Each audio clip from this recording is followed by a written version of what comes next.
해외여행 가려고 하니 언어 때문에 선뜻 나서기가 망설여지는 마음. 저만 그런가요? 요즘은 번역도 AI가 다 해준다고들 하지만 막상 급한 상황에서는 AI보다 번역기가 훨씬 빠르고 편할 때가 많습니다. 그런데 막상 또 번역기를 쓰려고 하면 구글 번역기가 좋은지 파파고가 좋은지 또 한번 고민하게 되죠. 그래서 오늘은 어떤 번역기를 어떻게 쓰는 게 가장 적절한지, 가장 효과적인지 지금부터 알려드리도록 하겠습니다. 번역기 외에도 스마트폰에서 바로 텍스트를 번역하는 방법, 카카오톡에서 번역기는 사용하는 방법까지. 우리가 AI를 사용해서 번역을 하려고 하면 이렇게 프롬프트를 사진을 써야 찍어서 되잖아요. 첨부하기를 거기다가 누른 다음에 번역해줘. 쓰고 보내기까지 눌러줘야 되죠. 아니면 오른쪽 끝에 라이브를 눌러서 대화를 하면서 번역을 할 수가 있는데 라이브 방송에 익숙하지 않거나 라이브 방송을 하는 중간에 또 전화가 온다거나 그럴 때 이 AI를 사용하면 좀 어려움을 겪을 수가 있습니다. 그래서 번역을 하실 때는 아직까지는 이 번역기를 사용하시는 게 가장 편리할 것 같아요. 자, 먼저 대표적인 번역기 세 개를 좀 비교를 해볼 건데요. 우리나라 사람들이 가장 많이 쓰는 번역기는 아무래도 파파고죠. 그래서 파파고를 이미 쓰시는 분들도 계실 거예요. 네, 파파고는 우리나라에서 만든 네이버에서 만든 번역기답게 한국어에 굉장히 특화가 되어 있습니다. 두 번째로 구글은 가장 많은 나라의 언어를 지원하고 있고 실제로 가장 많은 사람들이 구글 번역기를 사용을 하고 있습니다. 그래서 파파고가 15개 국어를 지원하기 때문에 파파고에 없는, 만약에 파파고를 쓰시는 분들은 파파고에 없는 언어는 구글에서 또 쓰시기도 하죠. 그리고 세 번째는 딥L인데요. 번역기 중에서 가장 뛰어나다라고 얘기를 하는데요. 사람이 쓴 것처럼 자연스럽고 문맥 파악에 굉장히 뛰어납니다. 논문이나 어떤 책을 쓸 때, 책을 번역할 때 이 딥L은 가장 효과적이라고 볼 수 있고요. 그래서 각각의 번역기마다 장점이 있기 때문에 한 가지를 선택해서 쓰시는 것보다 나의 어떤 목적에 따라서 내가 어디에 쓸 것인가에 따라서 선택을 하시면 좋을 것 같아요. 그래서 어떤 동아시아권 여행을 간다? 그럼 파파고를 선택하시는 걸 추천드리고 나는 굉장히 여러 나라를 다닌다. 또 뭐 유럽 여행이라든지 파파고에 없는 곳을 간다. 그런 경우에는 구글을 쓰시면 좋겠고 파파고는 앞서 말씀드린 것처럼 어떤 존댓말이라든지 동아시아 언어의 뉘앙스 처리에도 굉장히 탁월하기 때문에 직접 가서 써보시면은 아, 그렇구나 라고 느끼실 수가 있을 것 같습니다. 파파고는 플레이스토어에서 네이버 파파고 검색하시고 파파고라고만 하셔도 됩니다. 아래 검색 눌러서 파파고 검색하시고 상단에 보시면 파파고라고 적혀 있죠? 네, 설치해 주시면 돼요. 구글 번역기도 마찬가지입니다. 검색 누르시고 구글 번역기 선택하신 다음에 설치해 주시고 열기 눌러주시면 돼요. 자, 파파고 설치하시고 나면 열어줍니다.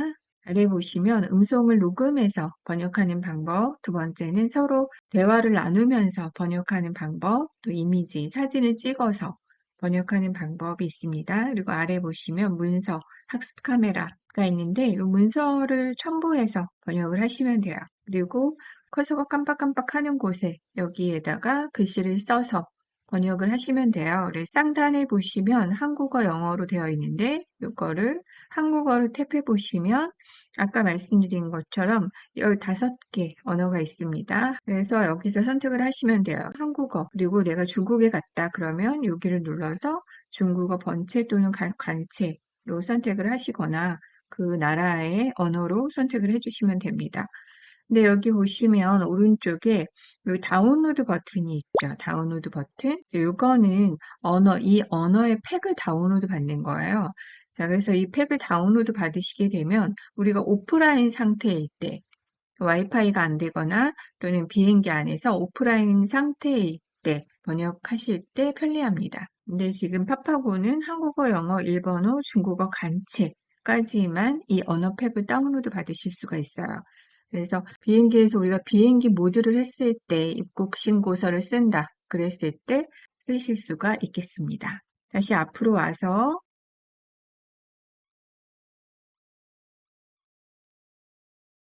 이거는 일본어 일본어로 번역해달라고 하겠습니다. 했더니 이렇게 번역을 해줬고 위에 보시면 높임말 메뉴가 있어요. 그래서 높임말로 바꿔줘. 자, 그럼 이걸 열어주시면 됩니다. 그러면 조금 변경이 됐죠. 그래서 이렇게 질문을 하실 수가 있어요. 아니 이걸 음성으로 상대방한테 전달하고 싶다. 자, 그럼 여기 스피커 모양이 있죠? 이걸 눌러주시면 今お話ししている方は社長様でしょうか 네. 그러면 이 상대방한테 말로 전달을 할 수가 있겠죠. 일본어를 한국어로 번역하고 싶다. 그러면 여기서 가운데 있는 화살표를 바꿔주시면 돼요. 음성으로 질문을 하겠다. 녹음해서 자, 음성 눌러주시고 여기서 가장 추천하고 싶은 메뉴가 뭔가요? ここで一番おすすめしたいメニューは何ですか 네. 자, 이런 식으로. 근데 내가 말은 했는데 상대방의 말은 알아들을 수가 없어. 그럴 때는 대화 모드를 선택합니다. 대화. 그래서 대화를 눌러주시고 질문을 해볼게요. 마이크를 누르고 여기서 가장 추천하고 싶은 메뉴가 뭔가요? ここで一番おすすめしたいメニューは何ですか当店のとんかつとうどんが一番美味しいです。 그 가게의 둔화된 우동이 가장 맛있어요. 돈까스를 잘 인식을 못하는데 어쨌든 예, 대화 모드는 이런 식으로 사용을 하시면 됩니다. 그래서 내가 말할 때는 한국어 부분에 마이크 누르고 말씀하시고 상대방이 말할 때는 아랫부분에 마이크를 눌러주면 나한테 일본어가 한국어로 번역돼서 이렇게 윗부분이 보여지게 됩니다. 다시 앞으로 와서 이번에는 이미지 이렇게 카메라를 가져가면 자동으로 번역이 되는 것을 보실 수가 있어요. 그리고 카메라 렌즈 옆에 왼쪽에 보시면 사진을 업로드해서 올리실 수도 있고 사진을 찍어서 번역을 하면 되겠죠. 그리고 이 문서 모양은 내가 파일을 업로드해서 번역을 하실 수가 있습니다. 네, 이번에는 구글 번역기 사용해 볼게요. 구글 번역기. 구글 번역기도 화면이 단순합니다. 텍스트 입력이라고 적혀 있는 부분을 터치하시고 여기에다가 입력을 해주시면 돼요. 아랫부분에 보시면 지금 일본어, 한국어라고 되어 있는데 이 부분을 터치하시고 보시면 한국어, 영어 해서 이렇게 아까 말씀드린 것처럼 130여 개 언어가 있습니다. 그리고 이 화면에서도 보시는 것처럼 오른쪽에 다운로드 버튼이 있잖아요. 그래서 이 다운로드 버튼이 있는 것은 오프라인 상태에서 이 언어팩을 다운로드 받아서 내가 온라인이 연결되어 있지 않아도 번역을 하실 수가 있어요. 그래서 한국어 터치했더니 자동으로 일본어로 바뀌었죠. 이걸 바꾸고 싶다. 그러면 가운데 있는 화살표 눌러주면 됩니다. 그리고 음성으로 녹음해서 번역을 하고 싶다. 그럼 가운데 마이크 눌러주시면 되고요. 아까 파파고에서 한 것처럼 대화를 나눌 때 사용하실 때는 대화 눌러주면 됩니다. 그래서 한국어로 지금 말하는 게 일본어로 번역되는 거 보실 수가 있고요. 상대방이 만약에 일본어로 얘기를 한다 그러면 또 일본어 밑에 있는 마이크가 작동이 됩니다. 대화 모드일 때는 굉장히 편리한 게 이거 일일이 마이크를 누르지 않아도 대화를 하는 중에 그 언어를 인식해서 일본어로 얘기를 하면 일본어로 인식해서 한국어로 얘기를 하면 한국어로 인식해서 이렇게 번역이 되기 때문에 굉장히 편리하게 쓰실 수가 있어요. 다시 앞으로 나오겠습니다. 위에 화살표 눌러주시고 왼쪽 아이콘은 이 화면을 만약에 서로 마주보면서 대화를 한다 그러면 이 왼쪽에 있는 아이콘을 눌러주시면 상대방 쪽에서 이 번역되는 내용을 볼 수 있고 나는 내 쪽에서 이 번역되는 내용을 볼 수 있어서 굉장히 편리하게 쓰실 수가 있겠죠. 이 화면에서 나오고 싶다. 그럼 가운데 왼쪽에 있는 X 버튼을 눌러줍니다. 그리고 오른쪽 위에 별표 옆에 오른쪽 버튼을 눌러주시면 텍스트 크기도 설정하실 수가 있고 글씨 크기 이렇게 키워주실 수 있고 그리고 오른쪽에 카메라 눌러주시면 이 구글 렌즈를 사용해서 앞서서 파파고처럼 찍어서 보여줄 수도 있고 찍은 사진을 올려서 보여주실 수도 있어요. 자, 그리고 구글 번역기는 텍스트 입력 오른쪽에 보시면 연필 모양이 있죠? 그래서 요거를 눌러주시고 밑에 보시면 여기에 쓰세요라는 메뉴가 있습니다. 그래서 여기에다가 써서 보여주시면 돼요. 돈가스. 제가 지금 생각나는 게 이거밖에 없어가지고 이런 식으로 써서 보여주고 번역을 하시면 돼요. 다시 앞으로 나오겠습니다. 그리고 지금 보시면 이렇게 아래로 스와이프 해서 번역 확인하라고 하잖아요. 그래서 로그인 된 상태에서 번역기 쓰시게 되면 이렇게 번역 기록이 여기 남습니다. 그래서 번역한 거 확인하고 싶으시면 또 여기 눌러서 확인하실 수가 있어요. 대화 모드 쓰실 때 대화 모드 들어가서 여기 지금 마이크가 두 개가 보이는데 그렇지 않고 마이크가 이렇게 하나로 되어 있다. 그런 경우에는 이 가운데 이 버튼을 눌러주시면 마이크가 두 개로 됩니다. 그래서 이 상태로 번역을 하시면 돼요. 그리고 우리가 번역기를 쓰지 않아도 스마트폰에서 이 번역 기능을 쓰실 수가 있어요. 그래서 스마트폰에서 번역 기능 쓰는 방법과 또 카카오톡에서 번역 기능 사용하는 방법을 지금부터 알아보도록 하겠습니다. 우선 카카오톡은 이런 식으로 상대방이 외국어로 카카오톡을 보내왔을 때 이 톡에 손을 대고 탭을 하게 되면 꾹 눌러주게 되면 번역 기능이 있죠. 번역. 그래서 번역을 눌러주게 되면 프랑스어라는 것을 알 수 있고 한국어로 번역을 해서 이렇게 보여줍니다. 외국 현지인과 외국어 공부를 하거나 또는 해외 직구 배송을 하는 경우에 이렇게 카톡으로 문의를 하는 경우가 발생할 수 있고요. 그리고 베트남 같은 경우에는 우리가 여행을 할 때 카톡으로 마사지를 예약한다든지 현지 숙소 현지인과 대화를 하면서 이런 예약 확인 같은 것을 직접 하실 수가 있잖아요. 그래서 아주 간단한 것은 현지인도 한국어로 대답을 하긴 하지만 내가 베트남어로 보내게 되면 더 원활한 소통을 할 수가 있습니다. 그래서 우리가 외국어로 번역을 해서 문자를 보내는 방법은 메시지 입력을 터치를 하시게 되면 아랫부분에 가운데 A라고 적혀 있는 아이콘이 있어요. 그래서 이거를 눌러주시고 보시면 번역할 때 텍스트를 입력하세요 라는 글씨가 보이죠? 근데 여기서 번역할 텍스트를 입력하시기 전에 왼쪽에 글씨를 확인하셔야 되는데요. 저는 지금 베트남어로 설정이 되어 있는데 이 동그란 부분을 터치하시고 자, 한국어를 지금 저는 베트남어로 번역해 달라고 설정이 되어 있는데 내가 원하는 언어로 바꿔주시면 되겠죠? 그래서 베트남어를 선택해 보시면 터치해 보시면 여러 가지 언어가 있습니다. 그래서 여기서 내가 쓰고자 하는 언어를 선택해 주시면 돼요.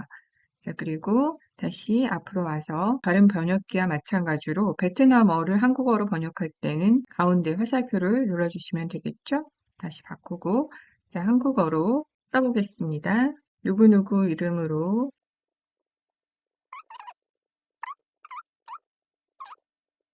누르면 지금 베트남어로 바로 번역이 돼서 입력이 되는 것을 보실 수가 있죠?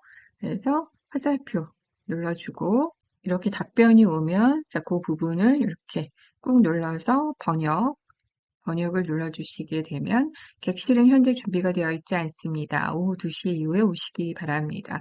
이렇게 번역을 해서 보실 수가 있는 거예요. 그래서 카카오톡으로는 이렇게 대화를 할 때 번역 기능을 사용을 하실 수가 있고 그리고 기본적으로 우리 스마트폰에도 번역 기능이 있습니다. 그래서 한번 사용해 볼게요. 예를 들어서 이번에는 카톡이 아니고 문자로 외국어가 왔는데 내가 번역을 할 수가 없다. 그러면 받은 문자에 손을 대고 꾹 눌러줍니다. 그럼 텍스트 선택이라는 메뉴가 있어요. 텍스트 선택 눌러주시게 되면 이런 식으로 화면이 바뀌고 여기 상단에 번역이라는 메뉴가 나타납니다. 그래서 번역을 눌러주시고 그러면 이렇게 번역이 되는 것을 보실 수가 있어요. 근데 이 기능은 상단에 보시면 내가 언어를 선택하지 않았는데도 자동으로 감지해서 이 번역을 해주는 것을 아실 수가 있습니다.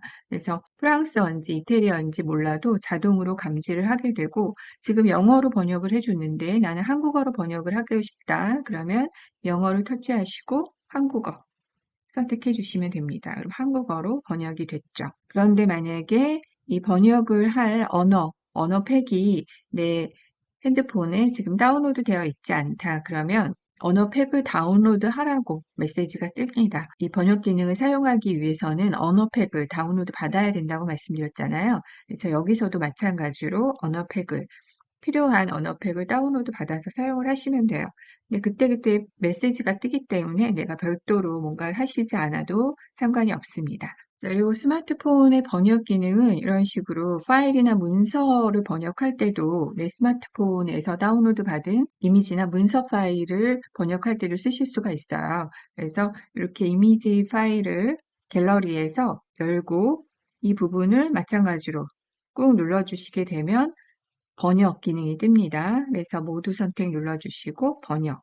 를 하시게 되면 이렇게 번역이 가능해요. 그래서 이걸 뭐 제미나이나 챗GPT에 가져가서 파일을 업로드하고 번역해줘 라고도 할 수 있지만 이런 경우에는 스마트폰의 번역 기능을 사용하시게 되면 한 단계를 거치지 않고 바로 번역이 가능하기 때문에 알아두시면 도움이 될 것 같습니다. 오늘은 번역기와 스마트폰에서 번역 기능 사용하는 방법 같이 알아봤습니다.